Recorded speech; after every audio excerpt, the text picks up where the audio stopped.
After Milton disappeared, the only thing he left behind was a room full of paintings.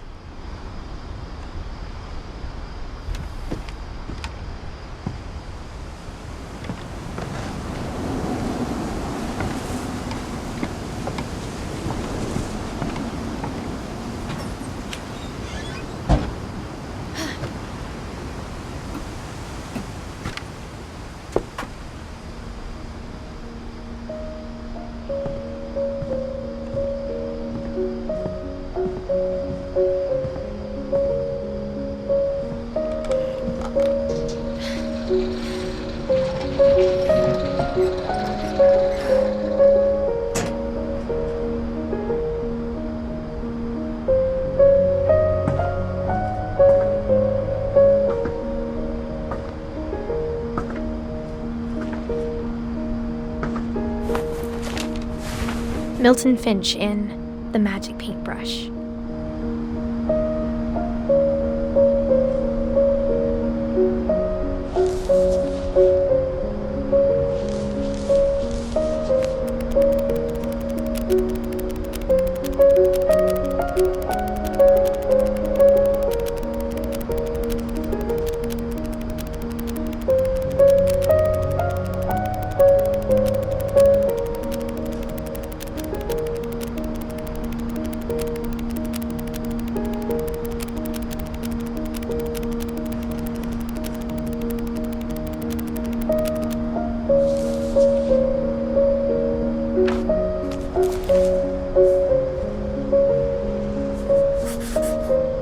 I was 4 when Milton disappeared.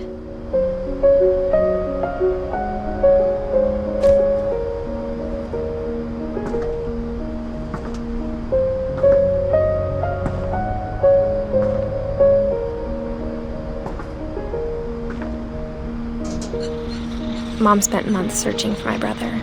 Then she sealed the doors.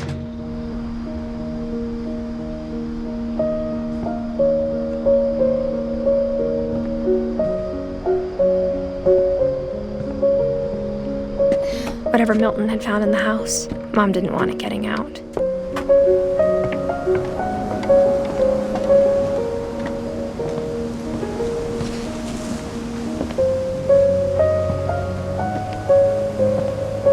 Mom definitely blamed Edie, but I think Louis blamed himself.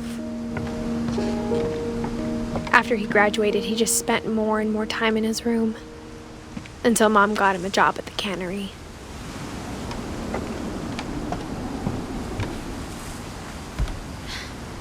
Everyone always told me to stay out of Louis's room, except Louis.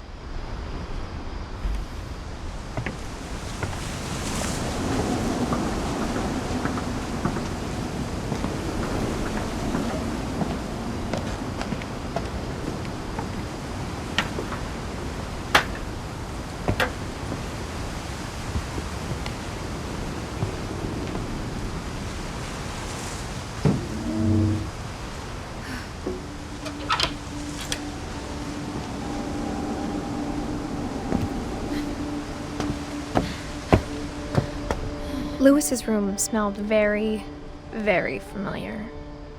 That part of him lived on.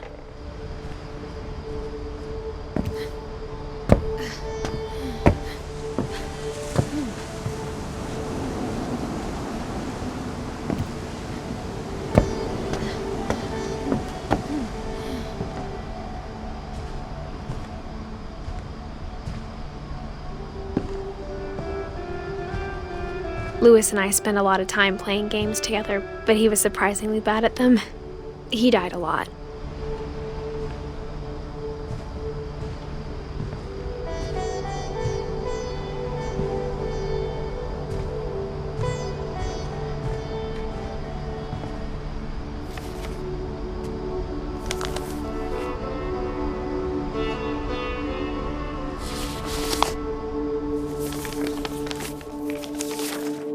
Dear Mrs. Finch, as Louis's psychiatrist, I can understand your desire for an explanation. As I see it, the trouble began in January, shortly after we convinced your son to seek treatment for substance abuse. Newly sober, I believe Louis first noticed the monotony of his daily life.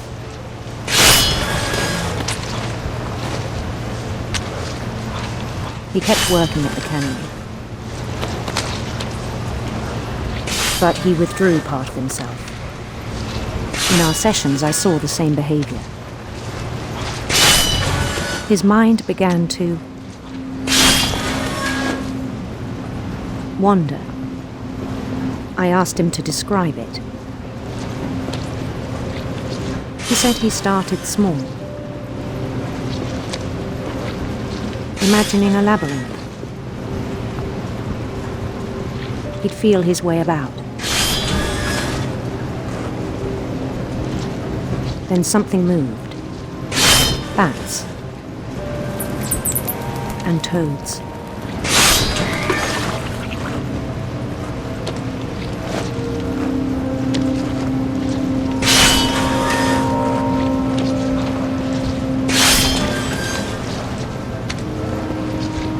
And things that have not names. He knew it was all in his head.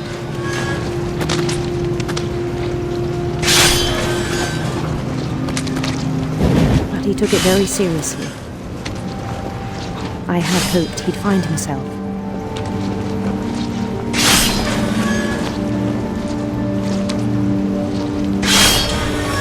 But he found something more. I worried about him then. Daydreaming at the cannery. I spoke with his boss. But he said Lewis had become a model employee. Methodical, tireless, focused. Like a whole new Lewis. So I let him go on.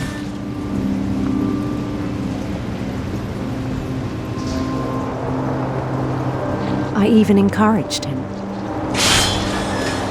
It seemed very promising at first. He told me he'd made a new friend.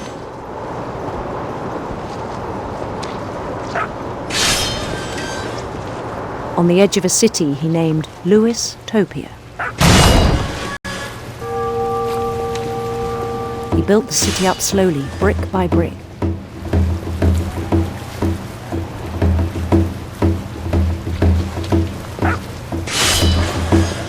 Then he made musicians.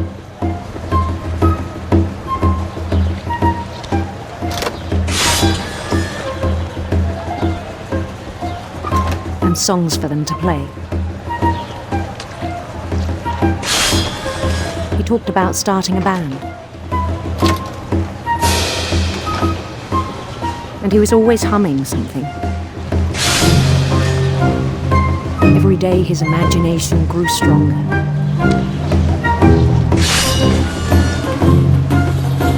He no longer spoke at the cannery, but his chopping was as reliable as ever. Then one day it struck him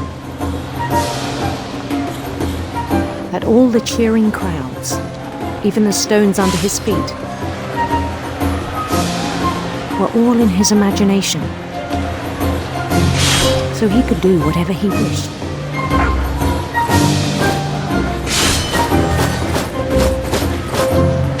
He held an election for mayor. And he won. They begged him to stay, but his mind was already wandering. It became a game for him.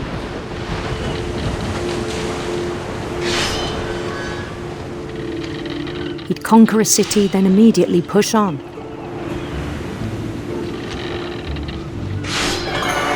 New Louisville.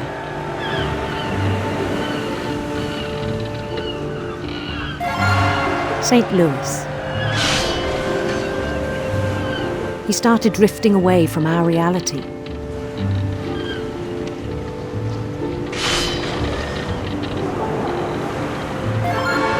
Minneapolis. Until one day he forgot to go home from the cannery.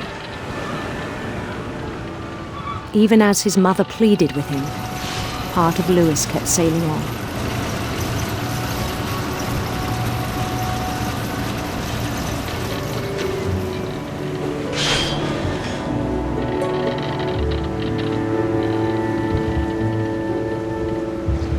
In Louisburg, he heard rumours of a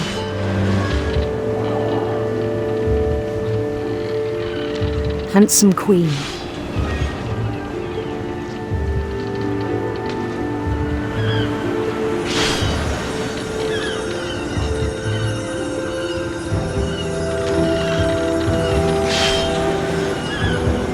The queen was on her own quest for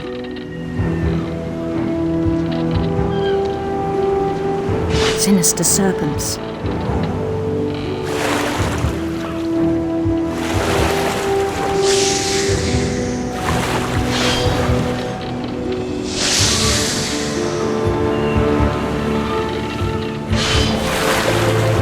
He followed the sound of her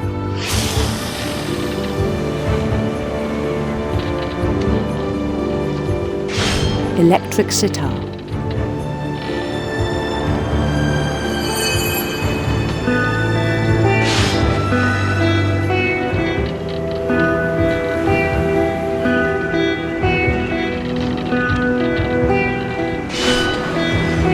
His chase led him to a golden palace east of the sun and west of the moon. Even then, his logic remained sound. He knew the world was all in his imagination.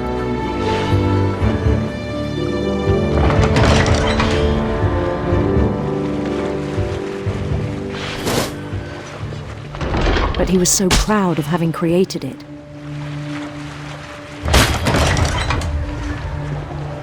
In his own eyes, he'd become something greater than a king.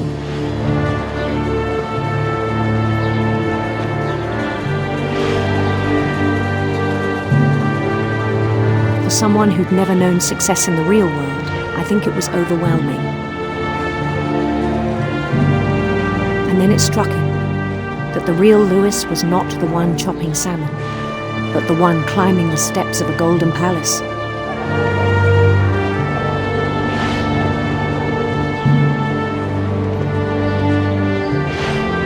My imagination is as real as my body, he told me.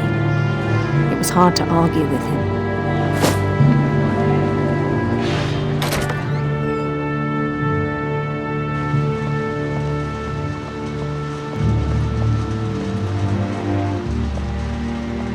He began to forget the world we know.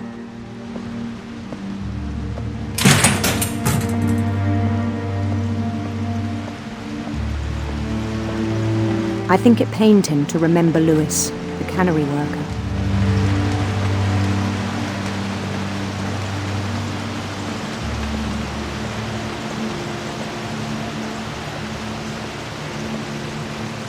He began to despise the man with a royal contempt.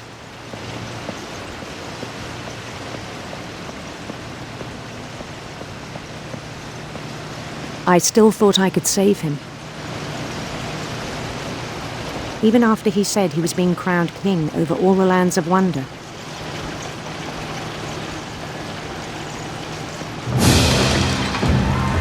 The palace would be packed with his companions.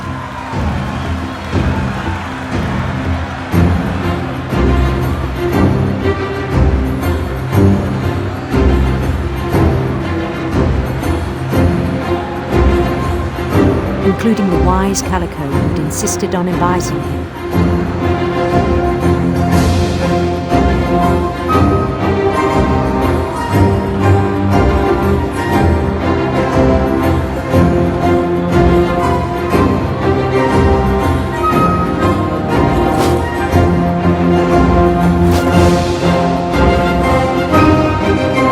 His queen waited, holding his crown.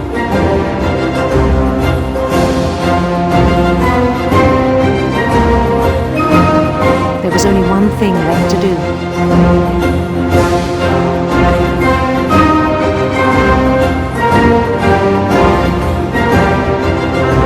Bend down his head.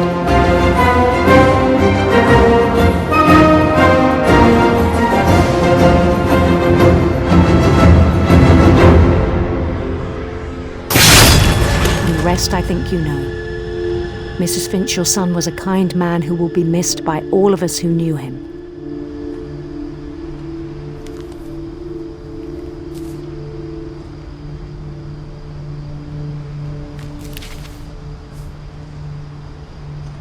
My brother was really cool. I wish you could have met him.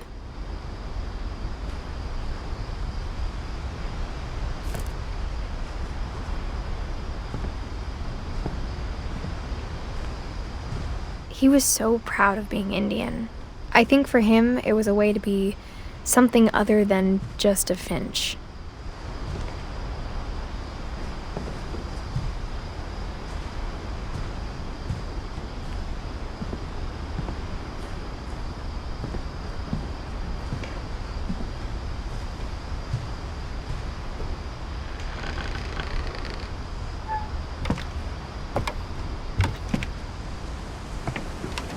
On the way back from Lewis's funeral, my mom told me to start packing. She waited until the day before we left to tell Edie.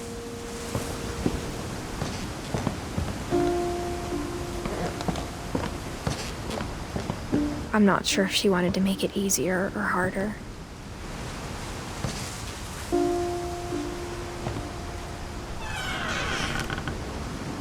I wish we'd stayed. But I understand why we left.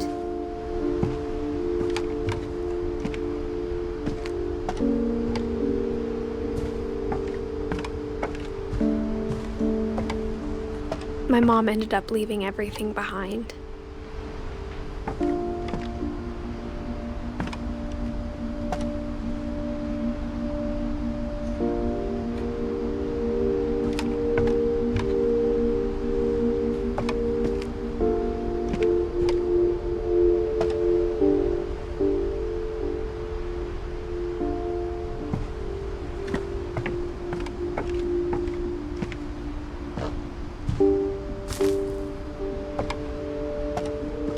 What happened that night had been coming for a long time. Maybe it should have come sooner.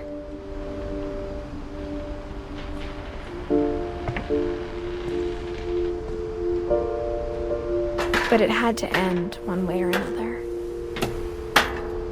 All that's left now is to tell you about that last night.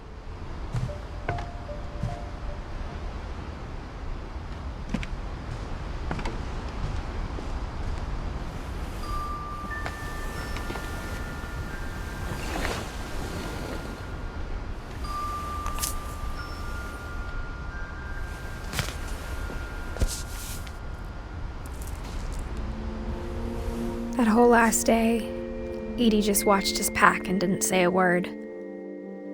Until supper, when she raised her glass and said, "To our final night together, and all our final nights apart." Grandma, you know what I said about alcohol. Some of your medications are very Edith, specific. I left a present for you in the hallway. Why don't you go open it? The grown-ups have to argue now. I'm sorry, you're right. We're all leaving tomorrow. Let's just enjoy our last... I'm not leaving. Edith, you're excused.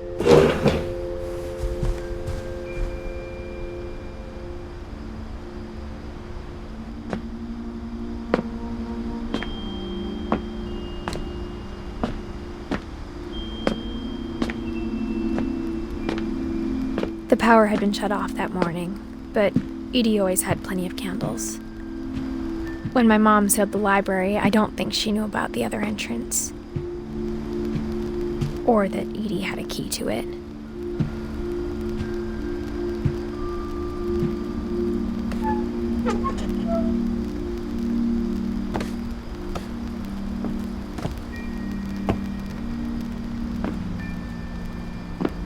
That thing you're afraid of isn't going to end when you leave the house.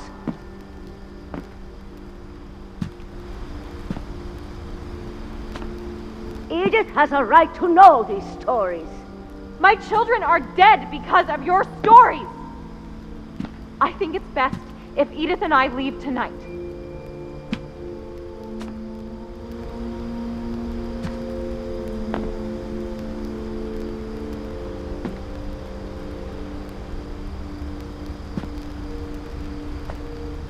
We'll have the nursing home send a van for you in the morning, okay?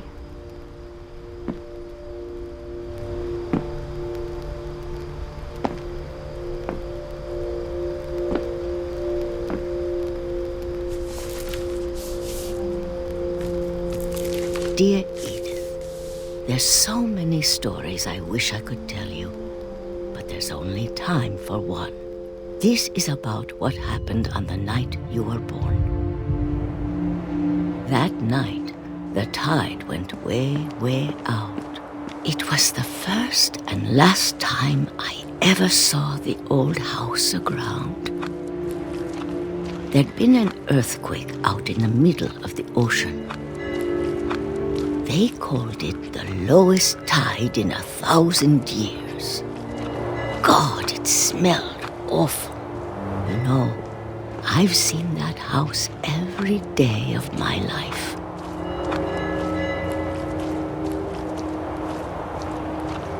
But I never thought I'd go back to it. When the fog rolled in, I lost my way.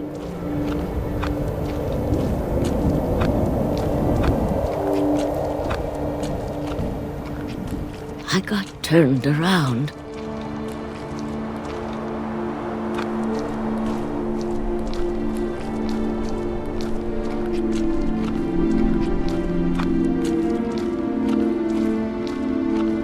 For a while, I wandered.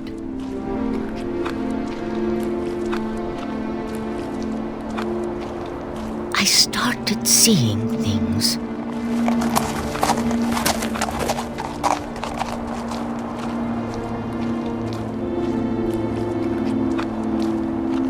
Things I'd forgotten had ever existed.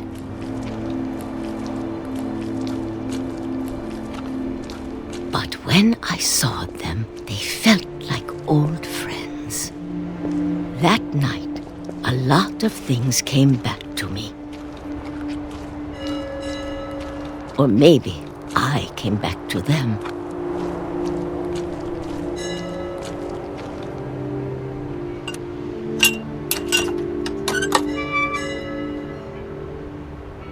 Things I can't explain, but that I need you to try and... Edith, what are you doing in here?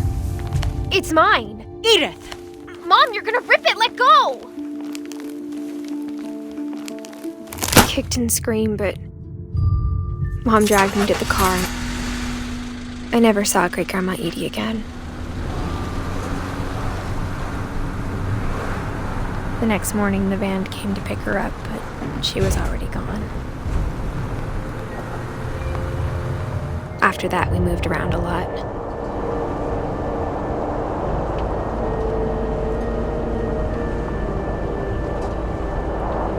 We both tried to make the best of it.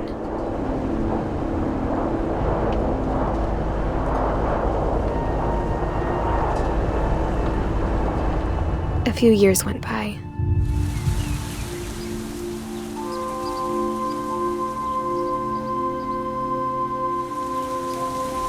My mom didn't like to talk about it, but she started getting sick a lot.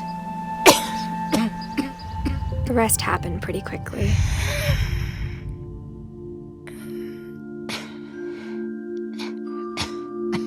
She got better for a while, and then she didn't. And then I was alone. The last Finch left alive.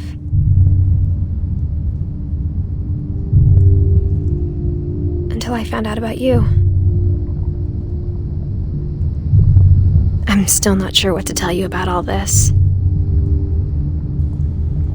If we lived forever, maybe we'd have time to understand things. But as it is, I think the best we can do is try to open our eyes. And appreciate how strange and brief all of this is.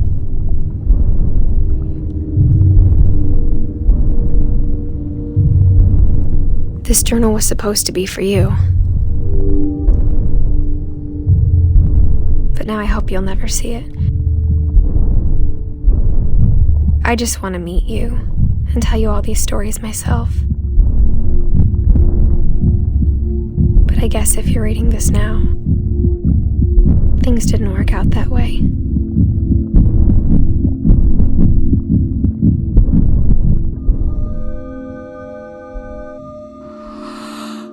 This is where your story begins. I'm sorry I won't be there to see it. It's a lot to ask, but I don't want you to be sad that I'm gone. I want you to be amazed that any of us ever had a chance to be here at all. Good luck.